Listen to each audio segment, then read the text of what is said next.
merci à toute l'équipe de chantres et de musiciens qui viennent de conduire cette première heure de culte. Merci pour leur consécration et leur joie dans le service. La Bible dit « Servez l'Éternel avec joie ». C'est important, hein, la joie. La joie dans le service, la joie dans la vie, la joie dans ce qu'on fait. C'est la volonté de Dieu qu'on soit dans la joie. Et on va maintenant ouvrir la parole de Dieu. Et nous allons, j'ai intitulé ça comme ça, c'est un petit peu, comment dire, ça peut poser quelques questions. On dit, qu'est-ce qu'il va nous dire? J'ai intitulé le message « Les 4 corbeilles ». On va voir ensemble 4 textes où effectivement il sera question de corbeilles. Les 4 corbeilles. Et sous cette appellation, eh bien, on va s'apercevoir que 4 domaines, 4 thèmes vont être abordés. Je vous invite à lire avec moi dans le psaume 81, le verset 7. Voici ce que je lis.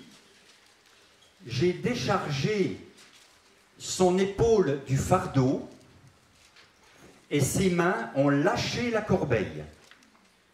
Tu as crié dans la détresse et je t'ai délivré. » Et tout le monde dit « Amen ». Ouais. C'est une corbeille à déposer. C'est la corbeille que portait l'esclave hébreu en Égypte.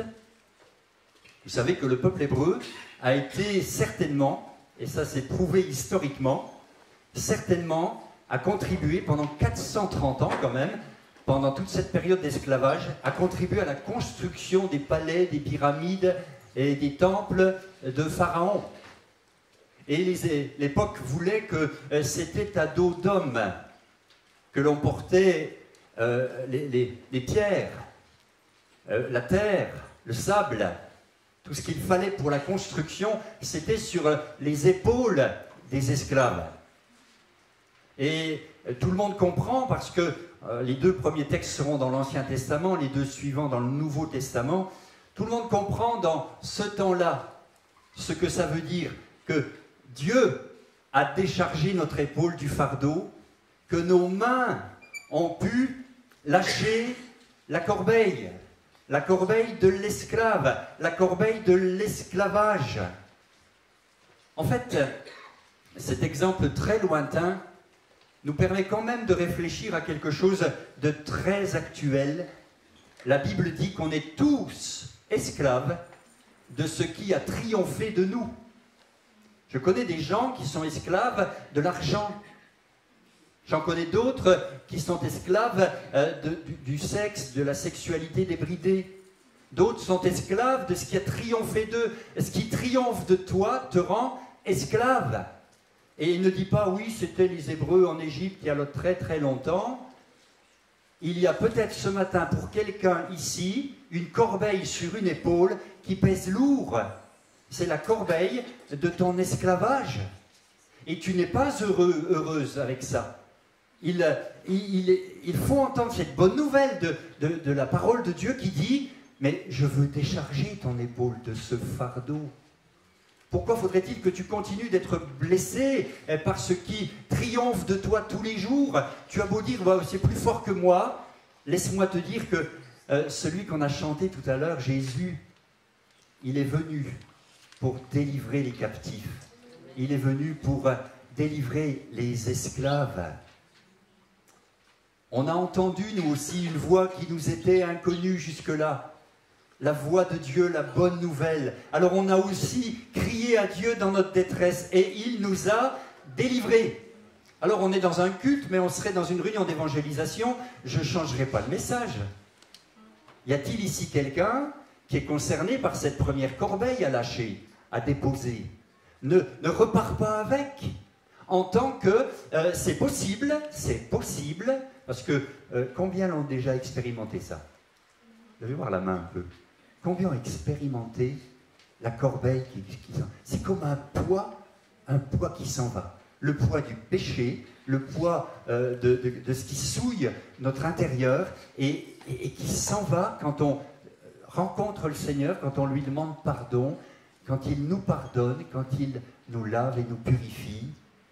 On lâche la corbeille, on parle alors de délivrance, de liberté. Si le Christ vous affranchit, vous serez réellement libre. Voilà ce que dit l'Écriture. Alors lâchez la corbeille. Bon, on est dans un culte, alors je vais quand même m'adresser à mes frères et sœurs aussi. Pas seulement aux nouveaux qui seraient là et auxquels on souhaite la bienvenue, mais à mes frères et sœurs. Je connais tant de bien-aimés, frères et sœurs, qui portent des fardeaux.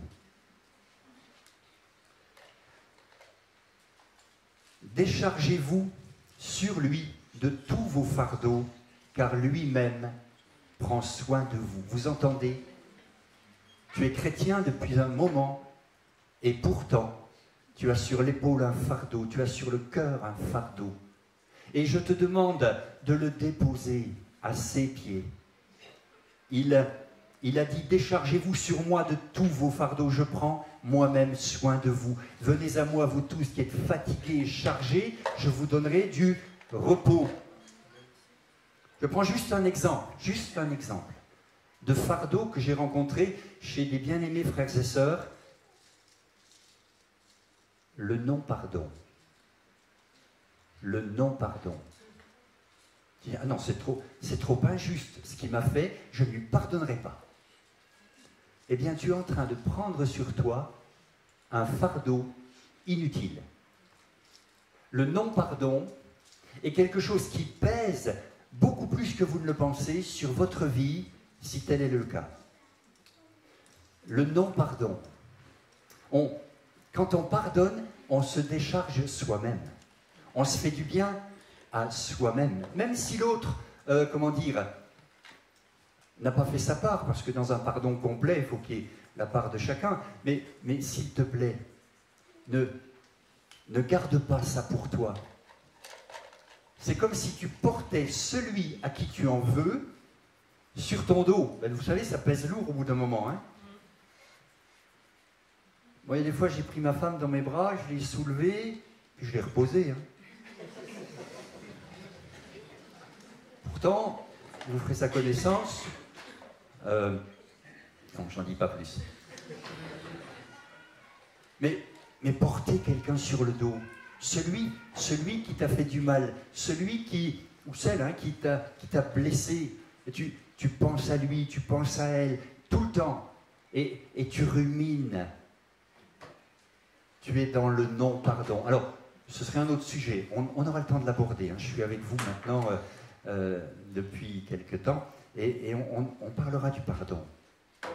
Mais je le dis ici, juste pour un exemple, c'est que notre épaule, notre âme, notre cœur, il est souvent chargé de poids inutiles. Et je voudrais vraiment non pas appeler vos émotions, là, mais appeler votre décision en disant, ok, je décide de déposer la corbeille. Je décide de vraiment faire ce que la parole de Dieu dit, et je vais m'en remettre à ce qu'elle promet. Le deuxième texte est la deuxième corbeille. C'est une corbeille à présenter à Dieu. Et le texte qu'on va lire se trouve dans Jérémie, chapitre 24, verset 1er jusqu'au verset 5. Alors, on prend le temps de lire ce que Jérémie nous dit ici. « L'Éternel me fit voir 2 paniers, 2 corbeilles de figues, posé devant le temple de l'Éternel, après que Nebuchadnezzar, roi de Babylone, eut emmené de Jérusalem et conduit à Babylone Jéconia, fils de Joachim, roi de Juda, les chefs de Juda, les charpentiers, les serruriers. L'un des paniers, l'une des corbeilles, contenait de très bonnes figues. Qui aime les figues? Très bonnes figues. Sébastien nous en a emmené ce matin, on a sauté dessus, quoi. C'est trop bon, quoi. Et très bonnes figues. Comme les figues de la première récolte. Et l'autre panier, de très mauvaises figues. qu'on ne pouvait manger à cause de leur mauvaise qualité. L'Éternel me dit, que vois-tu, Jérémie? Je répondis, des figues. Les bonnes figues sont très bonnes, les mauvaises sont très mauvaises, et ne peuvent être mangées à cause de leur mauvaise qualité. La parole de l'Éternel me fut adressée en ces mots, ainsi parle l'Éternel, le Dieu d'Israël, comme tu distingues ces bonnes figues, ainsi je distinguerai, pour leur être favorable, les captifs de Juda que j'ai envoyés de ce lieu dans le pays des Chaldéens, etc. Une corbeille, ou 2 corbeilles, ici, a présenté à Dieu. Et le mot clé, le mot important de ce texte, c'est le verbe distinguer. Je distinguerai entre les bonnes et les mauvaises. Dieu, avec son regard, ne se laisse pas tromper par l'apparence. Vous savez que l'habit ne fait pas le moine, et que Dieu ne regarde pas à l'apparence, mais il regarde au cœur. Et il sait, et c'est extraordinaire, ce que ce matin, il y a dans chacun de nos cœurs.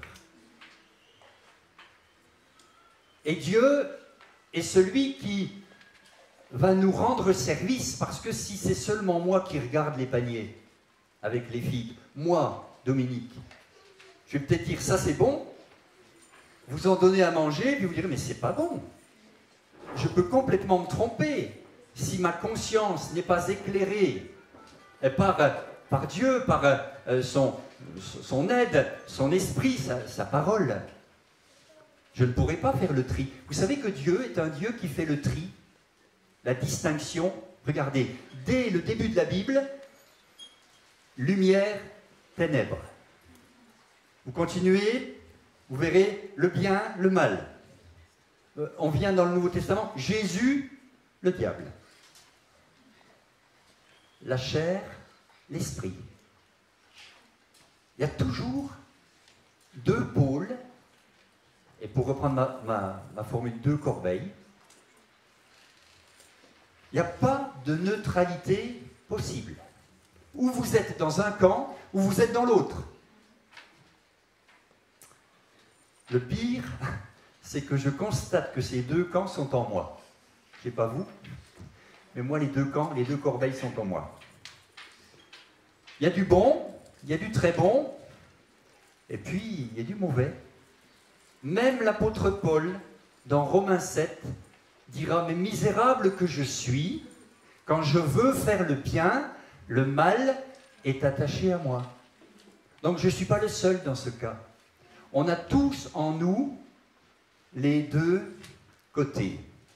Et il va falloir présenter à Dieu cette âme, ton âme, pour que Dieu t'aide à faire le tri. Ça, c'est de l'esprit. Ça, c'est de la chair. Si Dieu ne nous aidait pas, on pourrait avoir une belle religion, on pourrait avoir de belles réunions, de beaux cantiques, mais être satisfait comme ça et peut-être être en danger parce que l'esprit ne nous aide pas à discerner le bien du mal. C'est tout le travail de la sanctification, c'est tout le travail d'être honnête devant Dieu. Écoutez, je vous en supplie, ne jouez pas aux chrétiens pour faire plaisir au pasteur que je suis. Dieu n'en a rien à faire de cette religiosité. Dieu veut qu'on soit vrai. Et ce que j'aime, c'est quand dans les entretiens, la personne ouvre son cœur et se montre vulnérable. D'ailleurs, vous serez vite habitué avec moi. Moi, je le fais devant vous.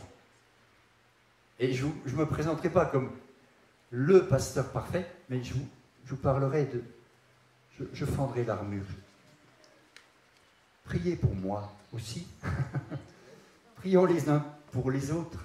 On a tous les 2 corbeilles dans le cœur, non? Alors au lieu de cacher les choses, celui qui cache les choses ne prospère point. Mais celui qui les avoue et les délaisse obtient miséricorde. Alors, pour ne pas être trop long, je vais vous donner un exemple aussi ici de ce qui et dans nos corbeilles, en bien et en moins bien.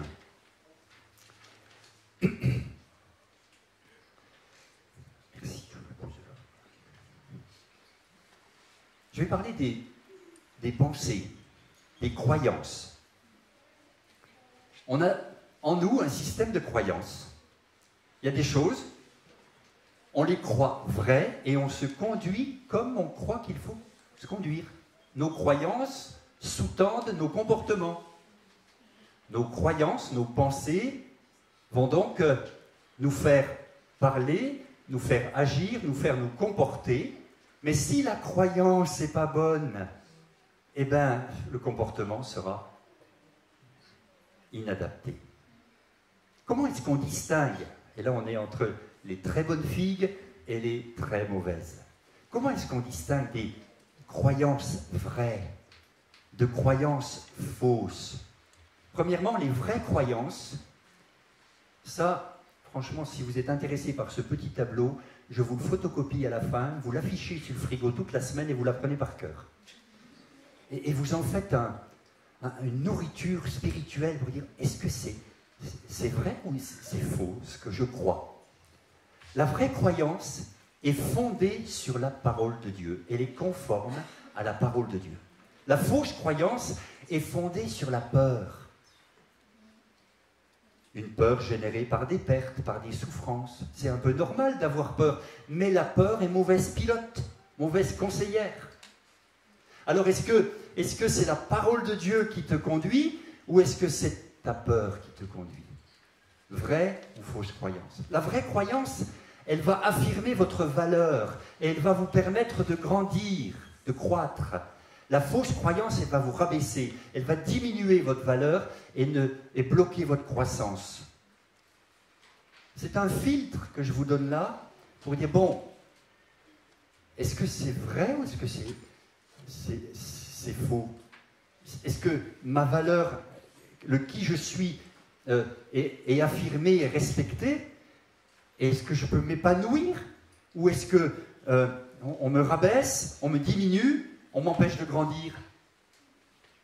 Voilà un filtre pour faire le tri. Les vraies croyances sont prouvées vraies parce qu'elles induisent elles sont portées par des expériences de vie édifiantes pour nous, pour autrui. Mais les fausses croyances vont vous faire des choses, des comportements destructeurs, défensifs, des relations douloureuses. Quelqu'un qui est rempli de fausses croyances, c'est quelqu'un qui n'aura pas de bonnes relations. Ou tout au moins, quand il en aura, ce sera douloureux. Des mauvaises figues.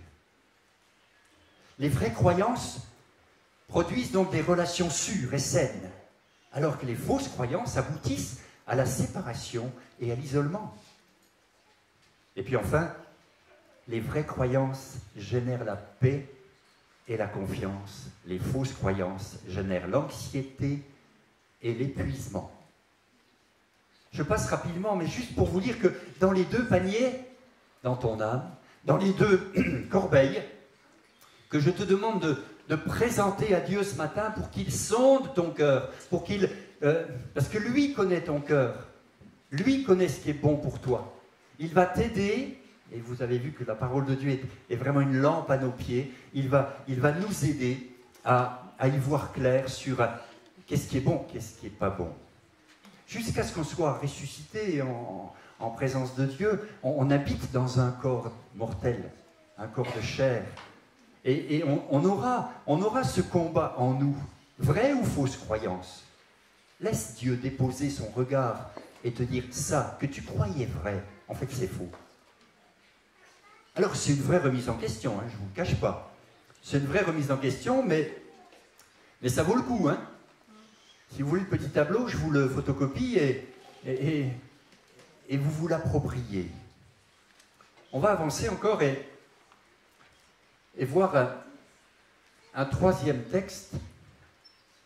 C'est une corbeille à présenter aux hommes.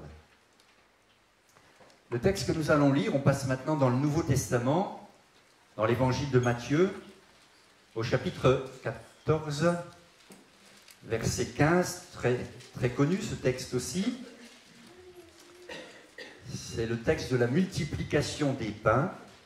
Le soir étant venu, les disciples s'approchèrent de lui et dirent « Ce lieu est désert et l'heure est déjà avancée. Renvoie la foule afin qu'elle aille dans les villages pour s'acheter des vivres. » Jésus leur répondit « Ils n'ont pas besoin de s'en aller. » Et cette parole reste d'actualité. « Donnez-leur vous-même à manger. » Mais ils lui dirent « Nous n'avons ici que 5 pains et 2 poissons. » Et il dit « Apportez-les-moi. » Il fit asseoir la foule sur l'herbe, prit les 5 pains et les 2 poissons, et levant les yeux vers le ciel, il rendit grâce.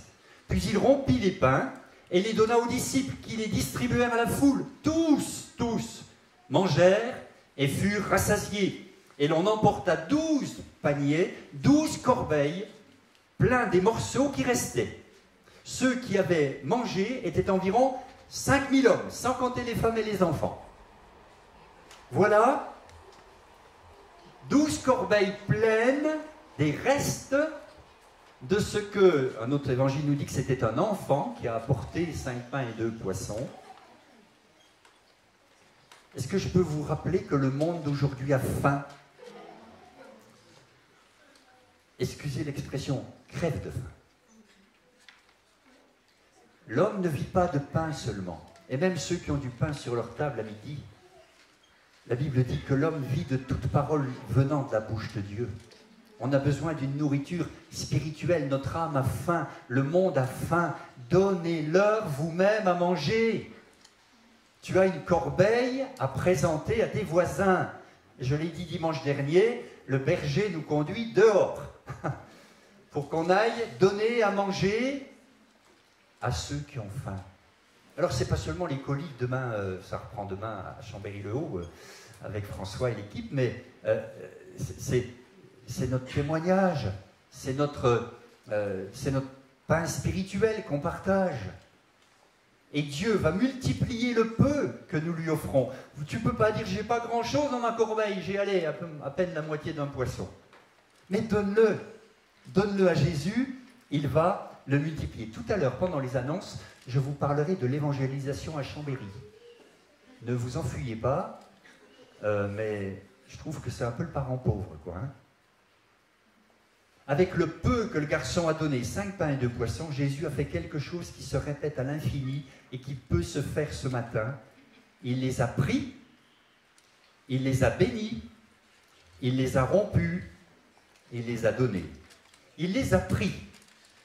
Laissez-vous prendre par Jésus. Laissez-vous saisir par Jésus. Quand il nous prend, quand il nous attrape, et je crois que j'en parlais déjà un peu dimanche dernier, c'est pas pour nous faire du mal. C'est pour se servir de nous et que nous soyons en bénédiction autour de nous. Est-ce que tu acceptes qu'il te prenne? Mais il ne prendra pas si tu ne lui donnes pas. Jésus ne force jamais. C'est toi qui décides de te donner. Et alors, effectivement, il te prend. Ensuite, il te bénit. Alors là, tout le monde lève la main, on veut tous être bénis. Hein? Il prend les pains, il les bénit. C'est la bénédiction de l'Éternel qui enrichit. Et comme les traducteurs n'ont pas tout à fait bien traduit, il ne faut pas lire « et elle n'est suivie d'aucun chagrin ». Non, c'est la bénédiction de l'Éternel qui enrichit et tous les efforts que tu fais n'y ajoutent rien. On y reviendra parce que c'est vrai que ça demande explication, mais la bénédiction de l'Éternel est suffisante en elle-même. Elle nous enrichit. Et quand tu es pris par le Seigneur, tu es béni. Bien sûr, la suite, j'ai écrit sur mon papier, aïe. Il les rompit. Il rompt le pain pour le multiplier. Quand on passe par un brisement, quand on passe par quelque chose qui s'avoisine à du pain rompu, c'est pas pour nous faire mal. C'est pas parce qu'on n'est pas sauvé ou je sais pas quoi, pas pardonné, non, pas du tout. C'est pas une punition. C'est pour être multiplié. Il les rompit pour les multiplier. Puis il les donna aux disciples pour que ces derniers les distribuent à la foule. Nous aurons tout à l'heure quelques réflexions sur l'évangélisation d'aujourd'hui. Qu'y a-t-il dans ta corbeille pour nourrir ton entourage? Est-ce que quand tu parles de Jésus? Le monde d'aujourd'hui a faim parce qu'il a mis Dieu à la porte. Il ne veut plus de Dieu. Il ne faut pas se plaindre d'aller si mal. Hein. On a mis dehors le berger et le troupeau va mal. Le pain véritable, on le lit dans l'évangile de Jean, c'est Jésus. Je suis le pain de vie. Le mauvais riche, dans la parabole de l'évangile, dit à son âme, « Mon âme, mange et bois !» Et la nuit suivante, son âme fut redemandée. Tout ce que tu as accumulé, pour qui cela sera-t-il? Quand la fin va sonner, quel bilan tu vas faire? Manger et boire, dire à son âme, mange et bois. L'âme ne se nourrit pas avec la table de ce midi. Ça va dans l'estomac. Mais l'âme, elle a besoin de ce qu'on partage ici, la parole de Dieu. Et quand tu viens ici, tu reçois à manger. Tu reçois à manger. Un berger donne à manger aux brebis. Tu reçois à manger. Mais s'il te plaît, ne laisse pas, durcir ce pain. Partage-le au dehors. Partage-le. Et tu verras que le Seigneur multiplie ce qu'on lui présente, multiplie ce qu'on lui donne. Et ainsi, le monde autour de toi sera nourri. Et puis, il y a une quatrième corbeille. C'est une corbeille où je dois prendre place. Oh là là, où est-ce qu'il nous emmène? Je vous emmène dans le texte de Acte 9. Acte 9, on est à Damas. Un certain Saul de Tarse vient de se convertir à Jésus-Christ. Il persécutait l'Église et devient maintenant prédicateur de l'Évangile. Et je ne lis pas tout le chapitre 9, mais vous connaissez le contexte. Verset 20, Saul de Tarse, resta quelques jours avec les disciples qui étaient à Damas, et aussitôt il prêcha dans les synagogues que Jésus est le Fils de Dieu. Tous ceux qui l'entendaient étaient dans l'étonnement et disaient, n'est-ce pas celui qui persécutait à Jérusalem ceux qui invoquent ce nom, et n'est-il pas venu ici pour les emmener liés devant les principaux sacrificateurs? Cependant Saul se fortifiait de plus en plus, et il confondait les Juifs qui habitaient Damas, démontrant que Jésus est le Christ.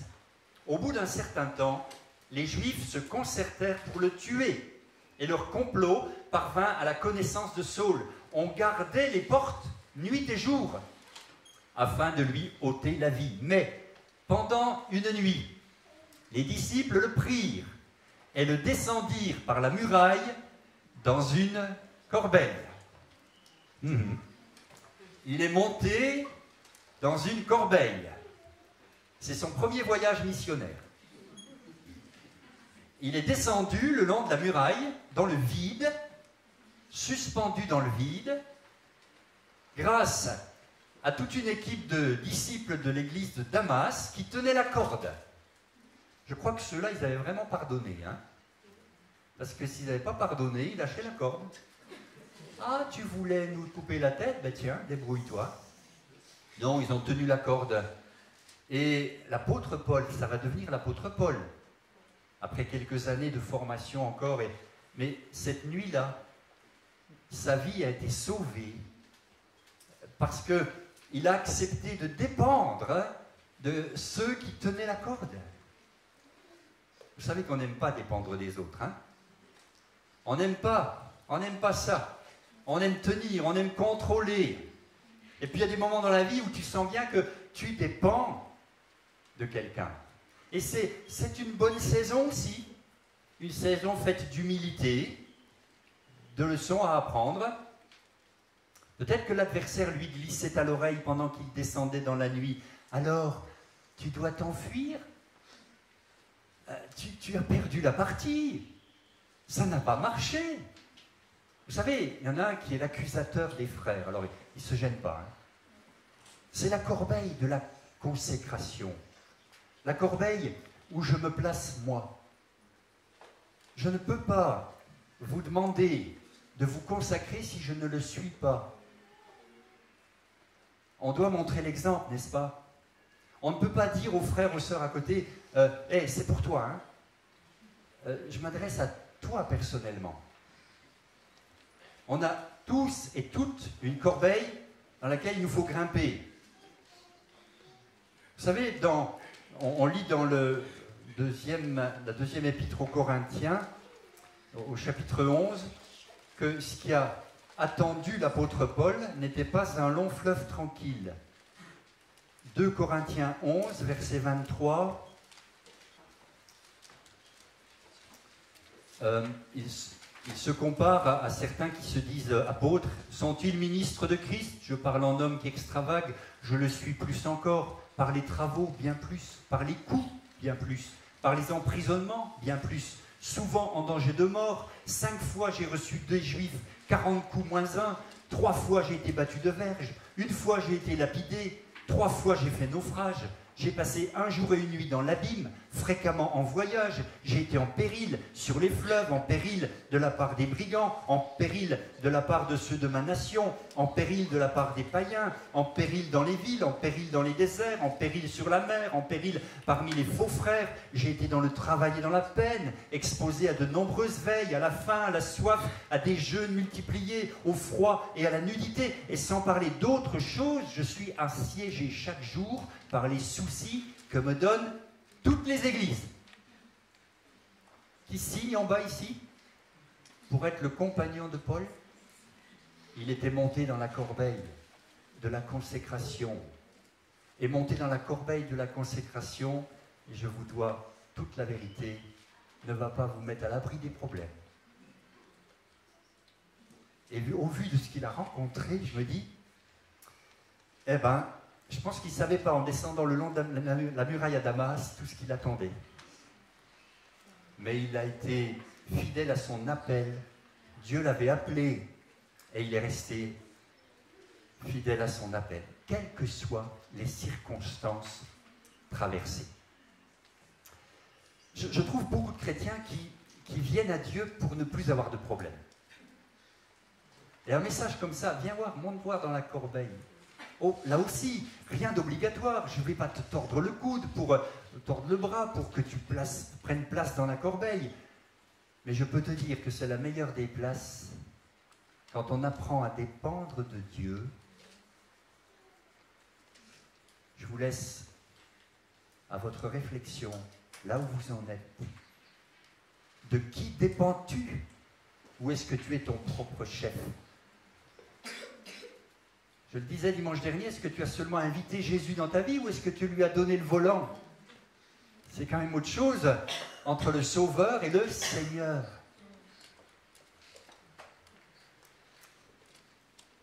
Un exemple, puisque à chaque fois j'ai pris un exemple, ça a commencé très tôt dans la vie de Moïse, puisque sa maman l'a mis dans une corbeille sur le Nil. Alors là, le bébé, il n'avait pas le choix. Mais la Bible me dit que c'est par la foi que sa maman, devant la beauté de l'enfant, et toutes les mamans pensent que leur bébé est le plus beau, hein, et devant la menace, elle l'a confié au Nil, à un fleuve, dans une corbeille. Quand tu donnes ton enfant, quand tu présentes ton enfant à Dieu, place-le dans la corbeille. Il t'est prêté pour un temps. Tu as un rôle à jouer, certes, d'éducateur, de parent, de modèle, mais c'est une créature de Dieu, pour lequel Dieu a des projets. Et c'est important. La maman a placé le petit Moïse dans la corbeille, très tôt. Et vous savez ce qu'il est devenu, Moïse? Ben, il est devenu Moïse, quoi. Il est devenu celui qu'on connaît, qui a conduit le peuple d'Israël hors d'Égypte. Alors concluons.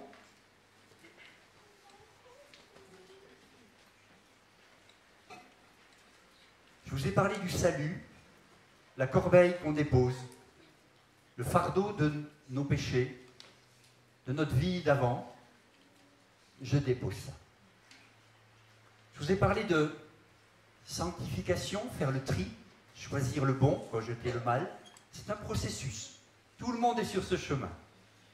Certains sont plus avancés que d'autres, mais certains redoublent la classe. C'est la rentrée cette semaine, donc il y aura peut-être des redoublants, mais ce n'est pas grave. L'important, c'est d'avancer. Je vous ai parlé d'évangélisation, de nourrir autour de nous, et puis je vous ai enfin parlé de consécration. Que Dieu vous bénisse, qu'il y ait, je pense, ce matin pour quelqu'un ici, une partie de ce qui est annoncé qui vous touche, vous concerne, et cette semaine vous fasse expérimenter quelque chose.